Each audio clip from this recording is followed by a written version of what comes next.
Hi there. I'm coming to you from the studio today, and I have as my guest, a special guest, Cynthia Dill, who has a long history in Maine politics. And if you know anything about Cynthia, you may be surprised that she's my guest. We have some issues where our thoughts perhaps don't align. We have other issues where we have some very strong common ground. And so we're going to be talking about some of those issues today. And I'm thankful that you are joining us. Thank you, Cynthia, so much. Thank you so much for having me. I really appreciate it. Absolutely. So for our listeners who may not know your illustrious history in Maine politics, can you outline some of the highlights for us? I'd love to hear it from your perspective. Sure. It was back in 2006 that I first ran for the House and had a competitive race against Jennifer Duddy, who is an Olympic whitewater rafter, and that was very exciting. And I won by a slim margin, but then was reelected again, and then served in the state Senate as a Democrat. And then I ran in a Democratic primary to run for U.S. Senate at what I thought was a race against Olympia Snowe, but she dropped out, and it was Angus King. And of course, the rest is history. And after that, I've been in politics. I've been a national delegate to the Democratic National Convention twice, and I've done media. And but for the most part, I work as a lawyer in Cape Elizabeth. I'm married and have two grown, wonderful children and a 2-year-old black lab named Shady. Oh my goodness. Shady Blue, I should say. Very nice. Thank you so much for the introduction. And for folks picking up on it, you are obviously very engaged in politics, and we are not the same party. I'm serving as a Republican legislator. You served in the Democrat, I think majority all of those years. Am I correct? Well, it was the majority until Governor LePage was elected. So you overlapped. Yes, and that was an exciting time. But I should just note, I am no longer a Democrat. I'm unenrolled. Yeah. And because of the issue that you are heavily engaged in now around women in girls' sports and the gender ideology that has just put me over the, really, I can't abide by the new gender orthodoxy. And so I'm no longer a Democrat, unenrolled. Yeah. So, and that's what brings us to the table today to have this conversation is, we come from these maybe polar opposite backgrounds. I got engaged in politics much more recently than you did. Am elected to the House, serving my 3rd term. You served 3 terms in the House. And folks might look at us and think, we have nothing in common, but the girls' sports and biological males being allowed to participate in girls' sports, that has brought a lot of folks to a commonality that folks might not expect. And so can you walk me through that a little bit, what that looks like for you? First of all, would you describe yourself as a feminist? I do now. I mean, feminism has sort of taken on different definitions over the course of its history. And I've always believed in women's rights, and I've always been a champion for women and girls' rights. For a while, feminism took on a little bit of a radical tone, and people backed away from the definition. But now, absolutely, I consider myself a feminist. And yesterday, to your point, I was speaking on behalf of a feminist organization, a grassroots feminist organization, what they describe themselves as second wave feminists. And what we can't believe that we're doing is actually litigating the existence of the female sex. I never thought in my wildest dreams that there would come a time where I have to convince people that no, in fact, women are different than men, that there's a biological difference between the sexes that should be respected under the law for the protection of women and girls. And so you're right. I mean, this issue of just women's integrity and dignity and protection under the law, I think really brings a lot of people together. Unfortunately, because of what I consider to be bullying by the trans activists and what I call liberal extremists, people are reluctant to speak out, but they are with you and they're with me on this issue. And it's an issue that brings a lot of people together. And it's an issue that really just instills people a passion to stand up and fight for women and girls. I mean, kudos to you for championing the issue. And And thank you for welcoming people who consider themselves feminists. I don't know. Do you consider yourself a feminist? You know, I can't say. Yeah, exactly. It's kind I can't of say an that's undefined anything term. I've even contemplated before. I feel like we're in uncharted territory. I was at an event recently where I heard about the various waves of feminism, right? And right now, there's this group of folks who are saying, you're not a feminist if you don't believe in allowing biological males in girls' sports, and that you're the wrong type of feminist. And I had never heard that perspective before. And frankly, I think it's ridiculous because if you are a man, you are biologically born a male. To promote that that you should be allowed in a women's arena and women's private spaces, and that is feminism, is mind-boggling. Mind-boggling to me too. And the thing that's so interesting is that it's in the name of progress. So-called progressives think that by defining women to include men, they're making progress. And I'm like, whoa, time out. I mean, it as you said, I mean, to ignore the difference. I mean, I firmly believe that there are two sexes and that sex can't be changed and that you can't choose your sex, and that defining women on the basis of biological sex protects them because it gives us a definition by which we can separate ourselves from men in very vulnerable places. Single-sex spaces should be respected for the protection of women and girls, like shelters, prisons, locker rooms, bathrooms, in my belief, and sports teams. And so feminism, I think if you call yourself a feminist, but you deny the existence of women, then you've lost your way. And I really think a lot of people on the left have just lost their way. It's almost like a cult-like mentality, but I'm hopeful that, someone is going to break the fever and they're going to wake up and see like the harm that this kind of ideology, I see it as like a gender ideology. It's like a big wet blanket. And so this is what's bringing people together. I think this, this new concept of feminism born out of whether it's, some people on the religious right maybe think of the Virgin Mary, whatever. You just have an idea in your mind about what a woman is, and it doesn't include men. Yeah. So I want to back off from the very specific issue of, biological males in women's sports for a minute and talk about, you talk about the ideology or the cult-like appearance of this, where it's just, if you're not towing the line, then you're not the right kind of feminist, or maybe you're not the right kind of Democrat, et cetera. And it has been interesting in my 3 terms in Augusta. I think I've seen that we've got, from my perspective, a mismatch where you've got folks like you and just ordinary Mainers who are across the political spectrum, independent, Democrat, Republican, who are not extreme. And we have in Augusta a majority that appears to be very much towing this extreme line that biological males should be participating in girls' sports. Would you say, do you see a difference in the legislature now from when you served, starting in 2006? I know you're outside of it now, but do you see changes and differences that have happened over the last number of years that lead to this kind of hive mind that you're talking about? Well, I do. And I think I see it sort of in 2 tracks. On the one hand, I think the Democratic Party has leaned in heavily to the Equality Maine and the LGBTQ groups that they all combine and do a lot of fundraising together. And as you know, the majority leader was the executive director of Equality Maine when a lot of these trans bills, came through. And there's cancel culture has unfortunately happened. And so there's a silencing and the shaming of people, a real bullying, I think. I mean, I've been accused of hate because I've been standing up for women and girls. I'm sure you are too. Just they throw around the hate word.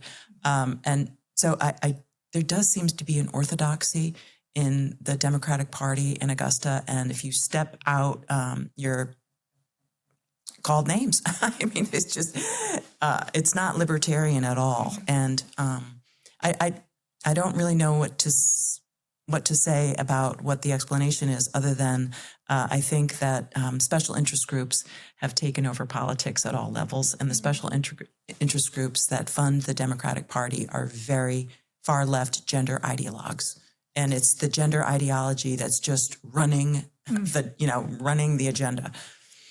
Yeah, I can't really think of any other explanation for it, Cynthia, because if you look at the polling, and there have been a few polls done recently within the last few months regarding Mainers' sentiment on the issue of biological males in girls' sports. 63 to 67% of folks, depending on which poll you're looking at, think it's just common sense that men should not be in girls' sports.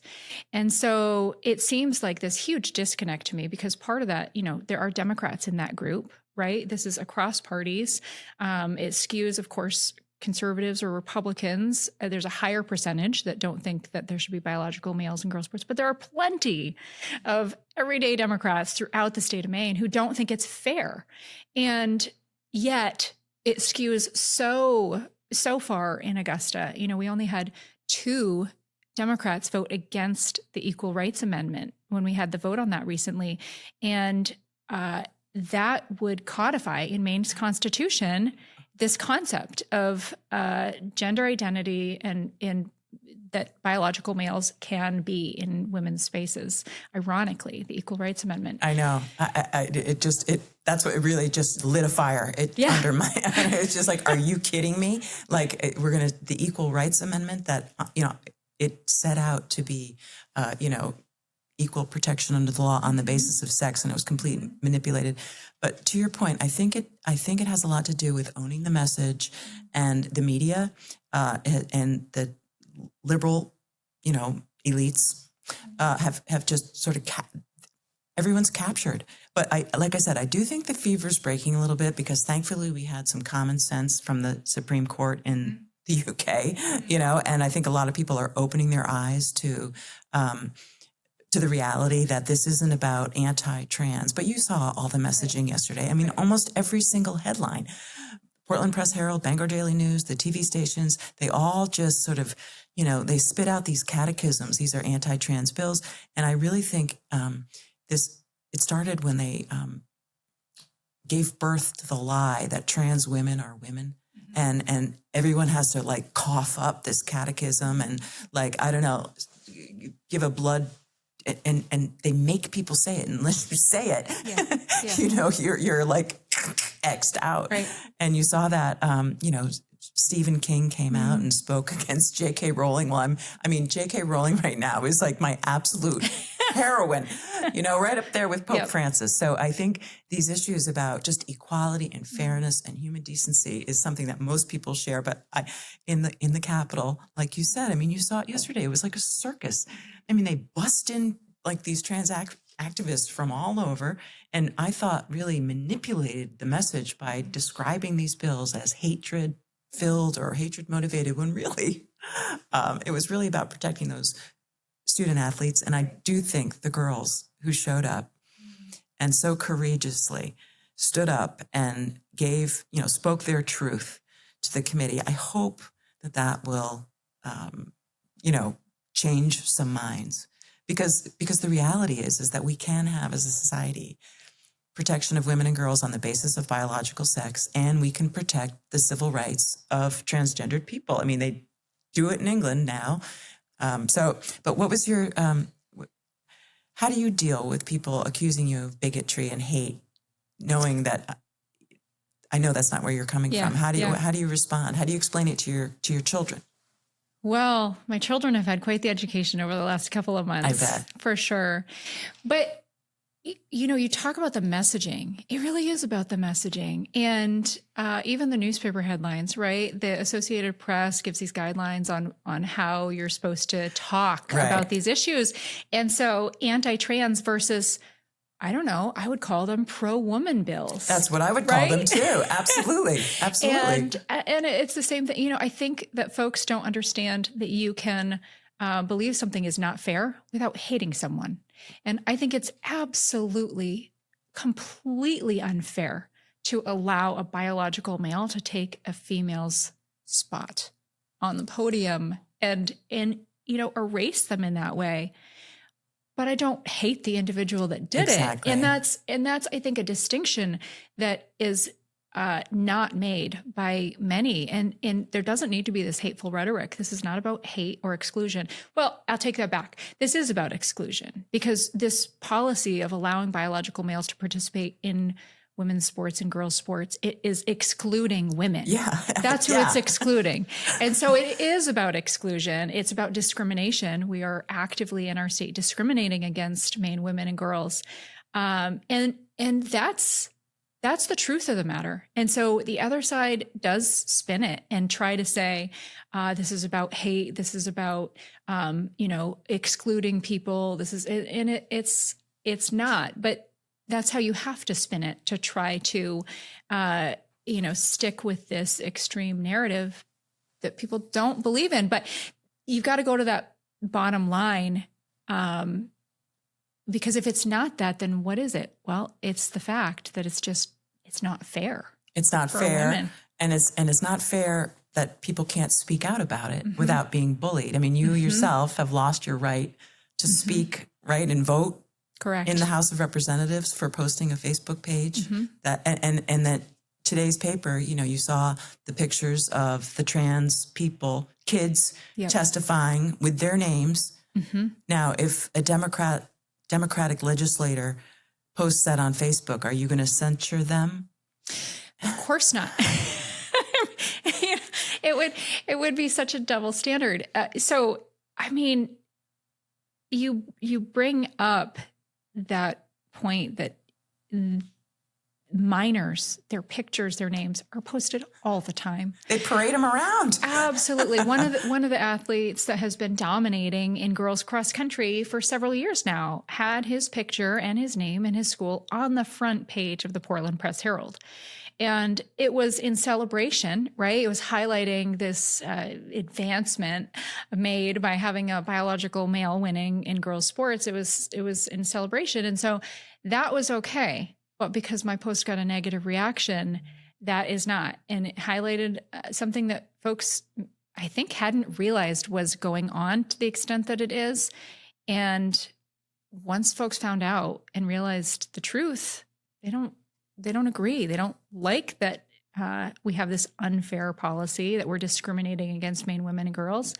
And that is, I think, what the Democrat majority had a knee-jerk reaction to. Well, it's interesting that you're the reason why I left the Democratic Party when I think about it, because it was online, Representative Mark Mallon from Biddeford, and I got into it on Facebook because of this issue. And he kept repeating, trans girls are girls, and saying I was full of hate because and then we got into, because I was basically standing up for you, saying, I think she has a point. And as a trial lawyer, a picture paints 1,000 words. And you showing the picture of the athlete, like, I feel it was discriminatory to not publish the other instance recently in North Yarmouth of the student who identified as a girl and won another track meet. And if you saw the picture, there's this masculine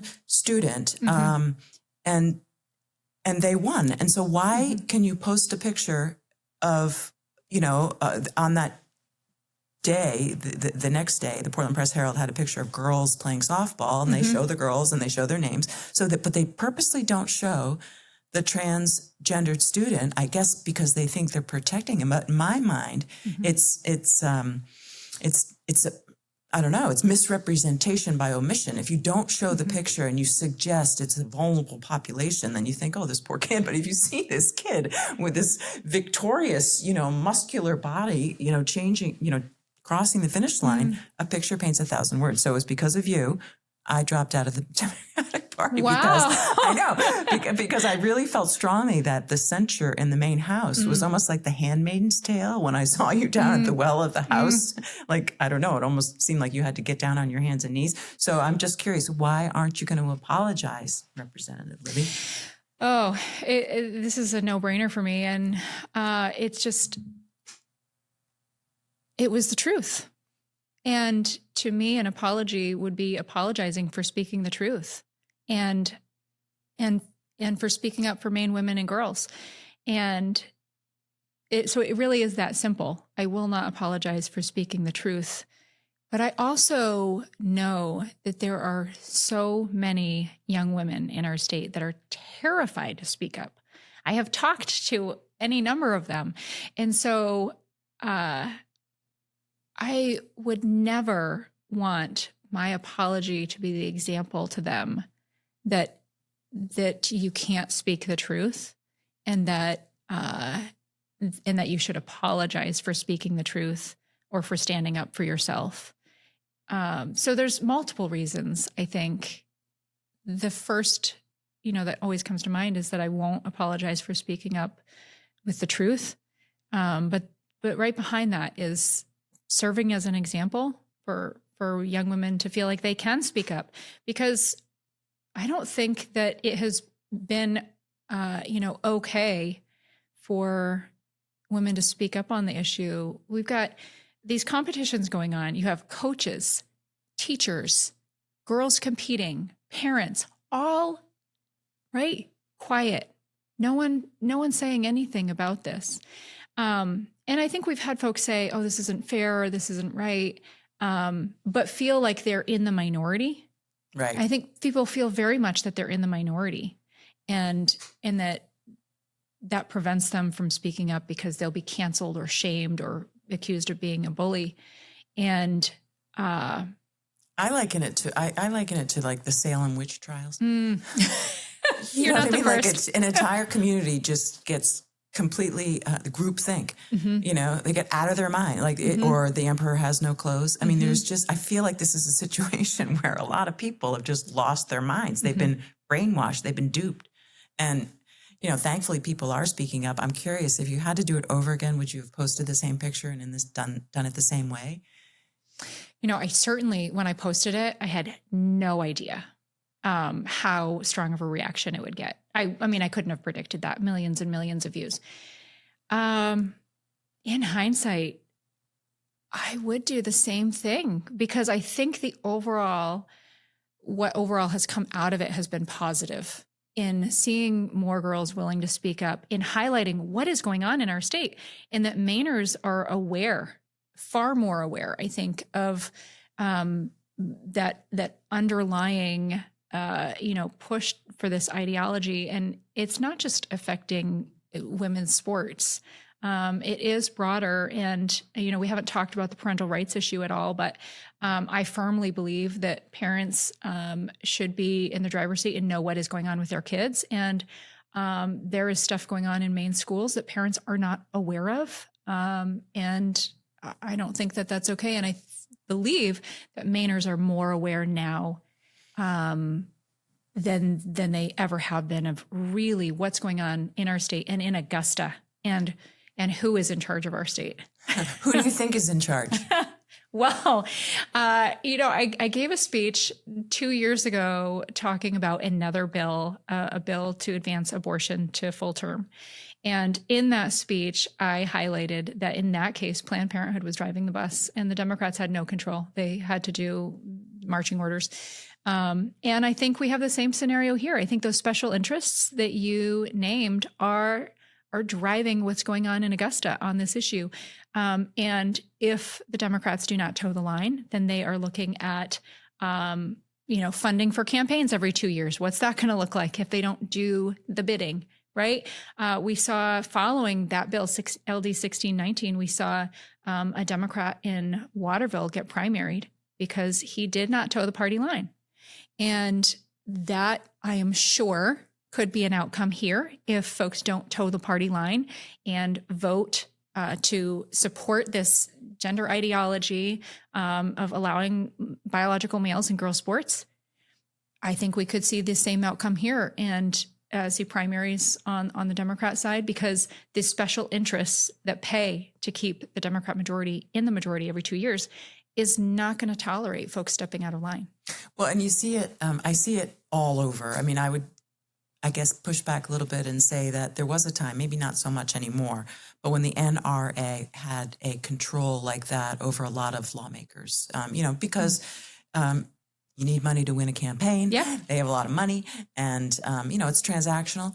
And I hate to see special interest groups have control and power over candidates and elected officials. And unfortunately, though, we have this clean election system that was supposed to, right, clean the system out of these special interests and give lawmakers this independence to be, independently thinking and making decisions based on the constituents' best interests. But money really does rule the day. Yep. And the money now is on the gender ideology. But I'm thinking that, the Democrats, the machine is powerful, and they do look at polls. And I have a feeling like whoever decides to run for governor, I mean, I think Shenna Bellows obviously is in, and she's the flag, the flag bearer of the gender ideology. Right. And she'll get a lot of support on that issue. But there's got to be Democrats thinking, okay, I'm going to run, but I need to take a stand that is more in line with the majority of people. I mean, I see it as an issue that could really turn the gubernatorial race. What do you think about that? Yeah, I agree. I mean, the polling is strong. And when you look at Maine in contrast to the country, across the U.S., we see like the 80%, right? 80% poll that they don't want to see biological males in girls' sports. Come to Maine, those numbers, 63 to 67% are firm, no biological males in girls' sports. But then look at the other side. The number of folks in Maine who think biological males, let's bring them on. They should be in girls' sports. It's 20%. And that number in between is undecided. And so, I think we're a lot closer to the national polling than folks might think, because we've got this undecided group in the middle who hasn't figured out what they think on the issue yet. And when you look back at the polling on biological males in girls' sports, it has changed dramatically in the last number of years. It used to be much closer to the 50-50. And as folks have learned kind of more what's going on and seen the visual, see right? All the girls losing to boys. It's that shift has happened. And we've seen that in the polling. And obviously you see folks like Gavin Newsom coming out and saying, well, I don't think it's fair. He hasn't done anything about it, but he's at least saying it's not fair. And I agree. I think if Shenna Bellows is the Democrat nominee and she runs a hard line saying the biological males should be participating in girls' sports, I think that makes for a very different gubernatorial race than if there's a moderate Democrat that wins the nomination and toes a more delicate line and even supports that biological males should not be participating in girls' sports. Another factor I think that, is the elephant in the room is President Trump, because there's a lot of Democrats who are just out of their mind about Trump. I mean, they really do have Trump derangement syndrome. I mean, they can't get beyond. I see it. Like if I post my support of the bill to just, acknowledge the existence of women on the basis of biological sex was met with a lot of this like, oh, but what about Trump? What about Trump? What about Trump? And so he is, very smart, and obviously has this issue going for him. I mean, he has done it for women and girls in a lot of ways. Now, I'm a little bit disappointed that some of the litigation hasn't been run a little differently. But how do you think President Trump is going to impact the gubernatorial race and this issue in Maine? Because he obviously has a strong presence and support in the 2nd Congressional District, but where I live, definitely he's pariah. Yeah. I think it has the potential to impact it substantially. It's going to be a midterm election. And, historically you'd see a flip towards the other direction. But this issue is a powerful one right now. And so one thing that's interesting to me is I hear folks say all the time, like, your post caused all of this havoc, and now Trump knows and, is attacking Maine and et cetera. And it's like, this post didn't create this policy. And if we thought that this was going to be hidden from view and somehow Maine was going to just skate through and no one was going to know, right? That's just lunacy. Well, one of the committee members yesterday said, it was your fault that we had this situation. They're like, it's all, Laurel Libby's fault. If she hadn't posted that picture, then none of this would be happening. Oh, yeah. Or it could be maybe, that all of these bills have gotten passed over the last decade. Right. And now the chickens are coming home to roost. People are finding out about it. But I would say the Democrat majority that has passed this ideology into law, I think it's their fault. And the question, I guess, will be if that message is the message that gets told, or if we have Trump as the big bad boogeyman who's bullying Maine. Okay, well, the Democrat policies passed over the last particularly 6 years are what is bringing this upon us. And of course, they have to backpedal from that message. They don't want anybody finding out that this is their fault, because that might mean that they're not in power in 2026. Every term that you've been in, the Democrats have been in the majority, correct? Correct. Yeah. Yeah. And I track those numbers, Cynthia. So 2020, the Democrats won the majority in the House by 2,200 votes. 22, they won the majority by 1,417 votes. And last year, do you know what they won by? No. Okay. I should, but I don't. 60 votes. You're kidding. No. I do know. I wrote the numbers down that there's 76 Democrats, 73 Republicans, one unenrolled, one independent. Yes. So I was thinking you needed like 4 or 5 or 6. I mean, ideally you need, 4, 5, 6 at least, right? But you really technically need 3. 3 gets you to 76. And those 3 closest seats were 60 votes. Well, it's going to make for an interesting election. And you're connected with, it's called the Dinner Table, is that right? The Dinner Table. And I never heard of that, but I did look it up online, and it's certainly a nice website. I'm curious to hear who did it, because it's nice. And I thought what's funny is when I was in college, I was in the nuclear, I went to the University of Vermont. I graduated early from high school, chased my boyfriend up there.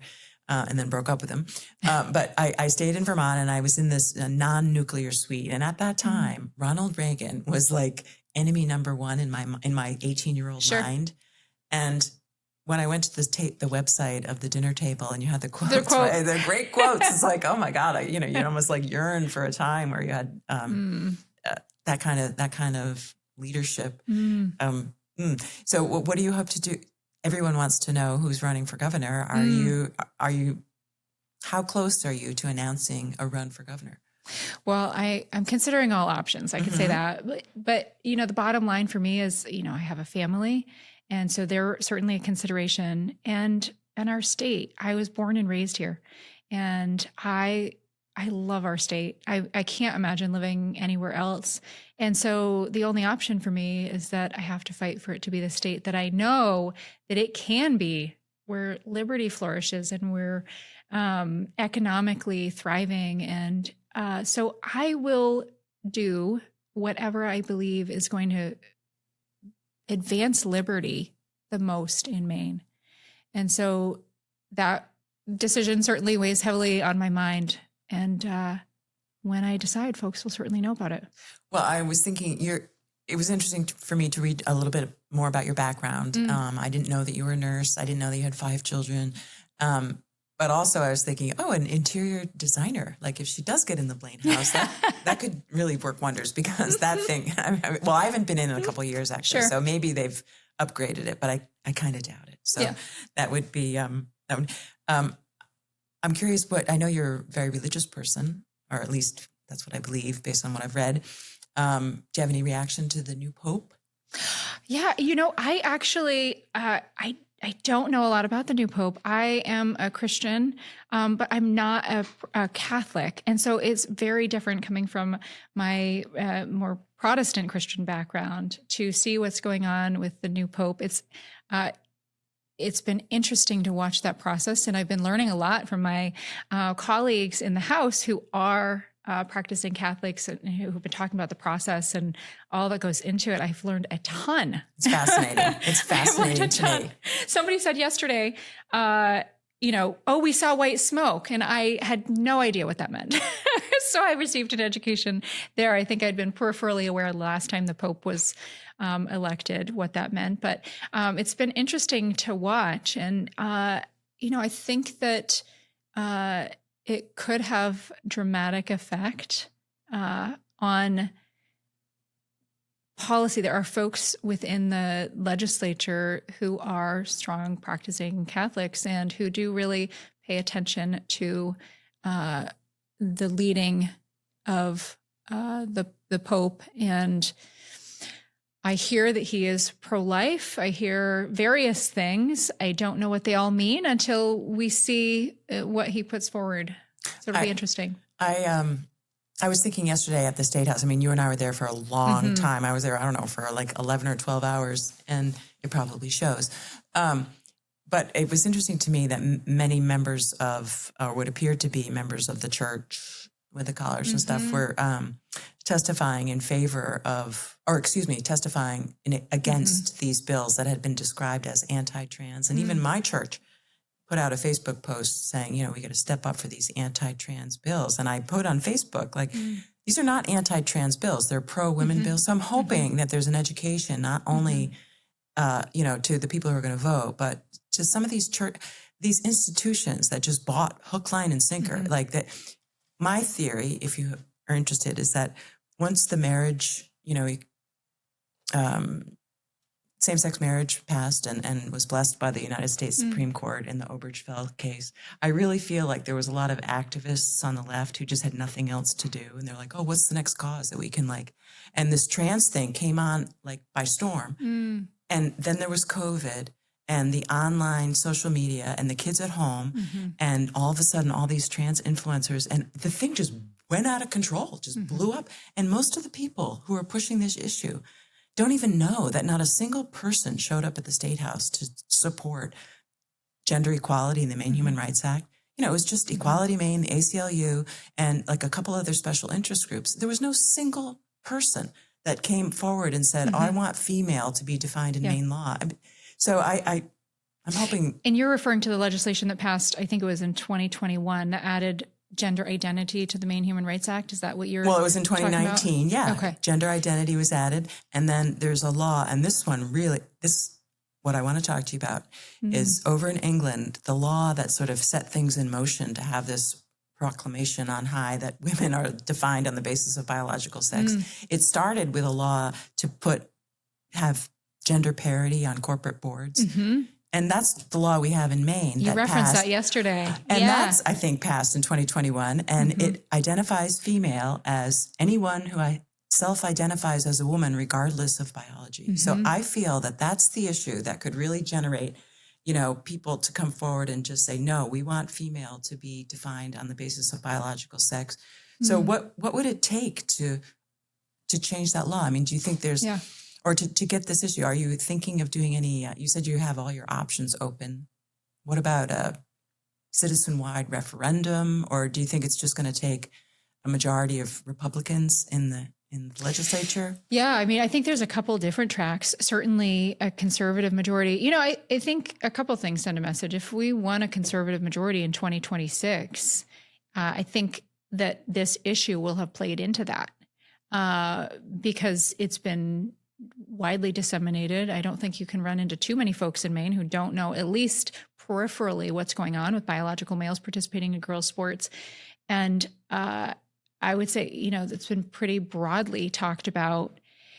So if that drives the election in 2026 and we see a conservative majority, I don't see how we don't change the law. Other than that, certainly there is the citizens initiative process. I think that that's a no-brainer that passes. Polling certainly shows support. And as we talked about, growing support, right? The polling is only improving for the idea that biological males shouldn't be in girls' sports. So I think that there's a couple different avenues. And I believe that we will see the law changed in Maine, given the trajectory. I don't think it will be this session. I don't know where you stand on that. I think the current majority is just too entrenched, particularly in the Senate, but I'd love to hear your thoughts on that. No, unfortunately, I don't think it has a chance either. I mean, maybe, but I thought the Judiciary Committee yesterday was somewhat open, but it seems unlikely to me that you'd be able to do much with the Democrats in charge on this issue, because as we discussed, you know, the leadership in the Democratic Party is very closely aligned with the gender ideology and the whole gender, what I consider to be, cult. I mean, it really has taken over the minds of what used to be free-thinking people. I saw people in the hallways of the Capitol yesterday that I worked with for years. And because I believe that women should be, defined on the basis of biological sex, and I believe transgendered people should be protected from discrimination and harassment, they wouldn't look at me. It's like if they looked at me, maybe their eyes they don't would, understand how those two things turn to dust. Can work together in concert.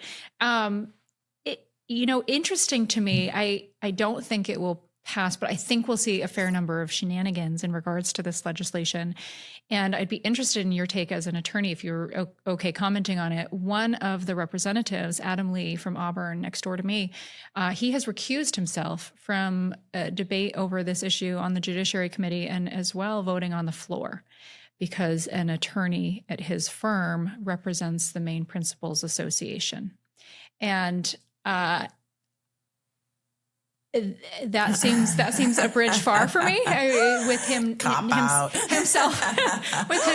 not representing. But what do you think? Is that a weak excuse? Is that appropriate? What would your I guess it depends. I mean, if he himself has worked on a case that the Maine Principals Association is currently involved in, maybe, but I don't know that the Maine Principals Association is involved in any litigation over this issue. I mean, So I think it's a weak excuse, and it strikes me as just a kind of a cop out to sidestep the issue. And I think he'll pay at the voting booth if his constituents find out about it. I mean, I think that's very interesting. I don't know what the rules are at the House now about recusing yourself. Can you just recuse yourself for any reason? There's certainly reasons that you should excuse yourself, right? Ethically, and I think those are outlined. This I tend to agree with you. This seems like a stretch, but we see folks take a walk. You're familiar with that term. This seems like taking a walk to me, right? You don't want to vote on an issue that could be a conflict or hard to deal with in your district. I've seen folks escape to the speaker's office, run off and not be on the floor so they can't be required to vote. I guess I would say, to me, this has that look of taking a walk. What were your thoughts yesterday? We had the public hearing for the girls' sports bills, and I know you testified in the first block, which was bills regarding, it was specifically regarding biological males not being allowed to participate in girls' sports or be in their spaces. Obviously, current law allows that. This would remove biological males from those categories. And then you also testified on bills regarding the term gender identity in the Maine Human Rights Act. It was a long day.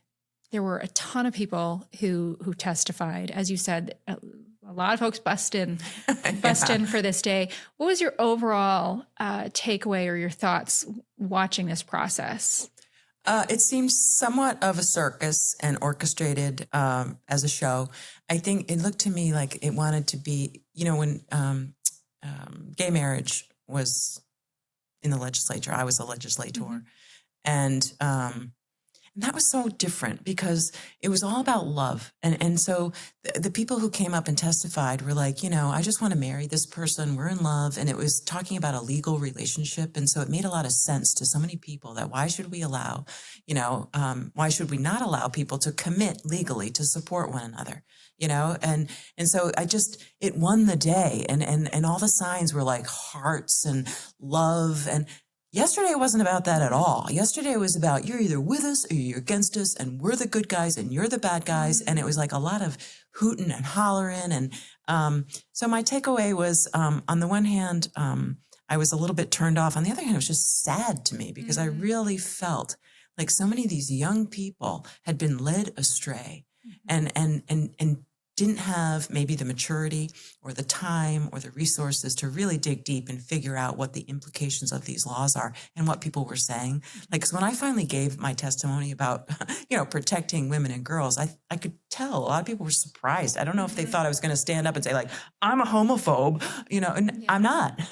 So I had a sense of empowerment and inspiration when I saw the women, the young women athletes speak, and their grandparents and their parents, and I had a lot of admiration for the courageous legislators who came forward, and certainly, I admire you for the stance that you've taken. But I also had a little bit of despair because I really feel like that a lot of kids have been let down by adults. I feel like the adults in the room have sort of let them down and have been using kids and this issue to exploit politics. It's sad. What about you? What was you must be used to it, I guess. I mean, I am used to it, as used to it as you get.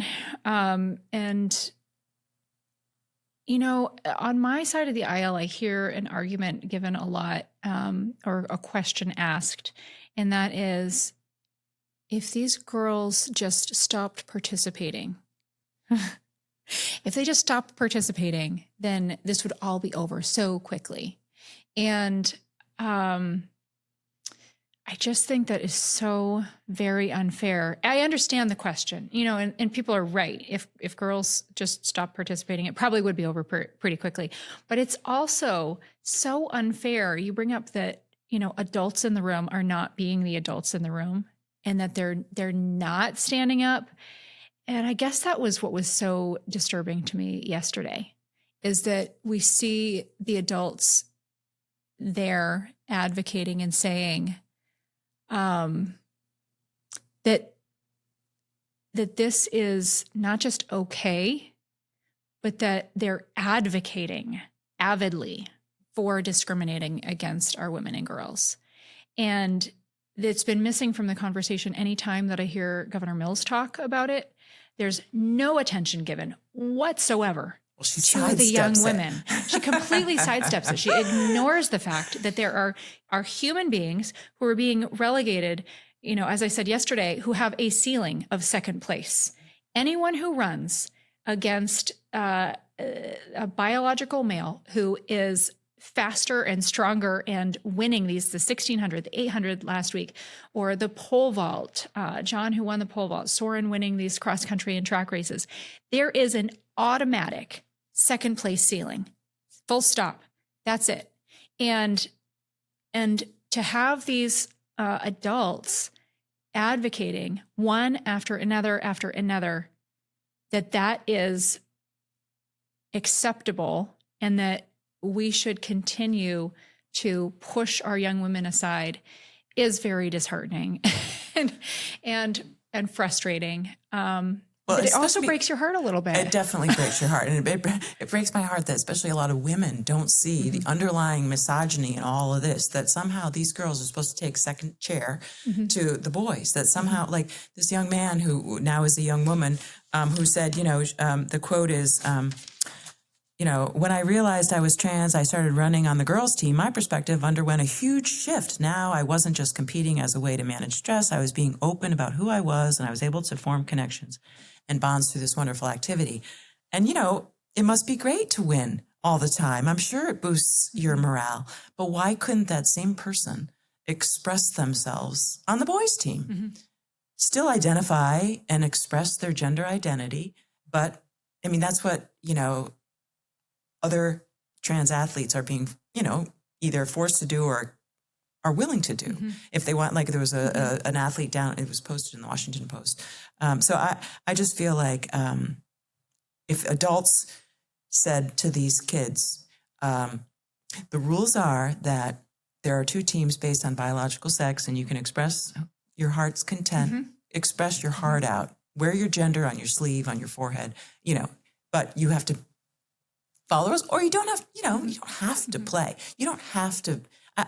I just feel like women are getting, totally shortchanged on this. And so many of the adults, I use a lot of hyperbole, but are brainwashed. I really think that there's like a cult-like mentality around this, but I do see some cracks, and I'm hopeful that, we're going to keep at it. And I think this dialogue, it just shows you that there is common ground on this issue, because like you said, you're a conservative, religious-based,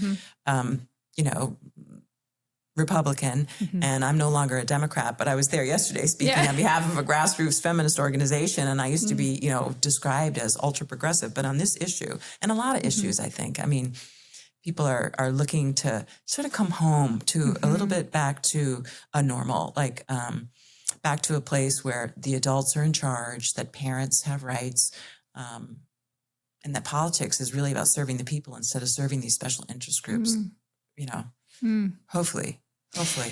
Yeah, I wish that, our conversation here were what our interactions look like in the House right now. It's such a polarized environment. Everything's hyper polarized. And we don't have this dialogue going on. The process is fairly manipulated.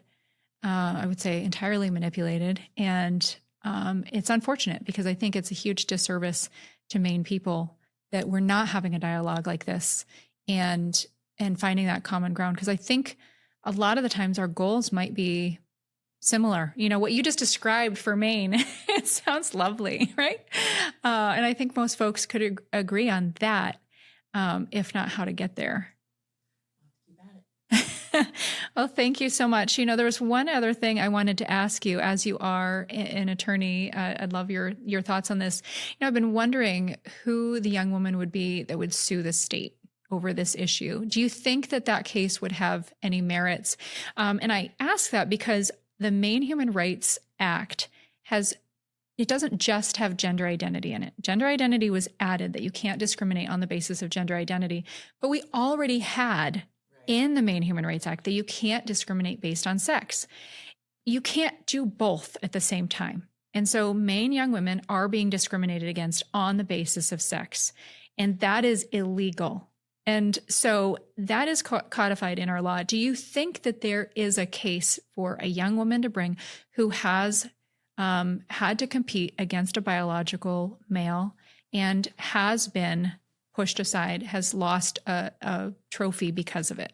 I certainly think that I haven't done the research, but it seems to me that there's a real conflict here, and that there would be standing for a young athlete who is any one of the girls on these track teams who came in second or third or fourth place instead of, it seems to me they would have standing to challenge this law. We've heard kind of out the both sides of their mouths that, we have to follow the law, and the law in Maine is this, and the law and the federal law is that.